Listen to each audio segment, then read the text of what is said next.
Did you know the hardest person to show kindness to is often yourself? He had walked through a dozen villages that season, fever in one, a shattered wrist in the next.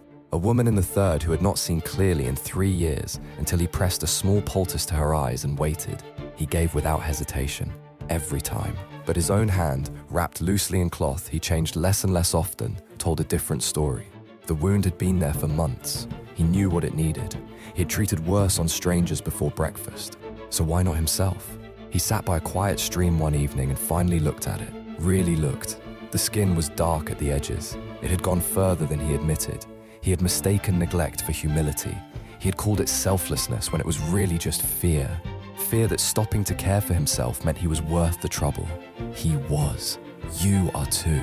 Self-compassion is not weakness. It is the discipline of treating yourself like someone worth saving. Follow Silent Resolve for more anime life lessons.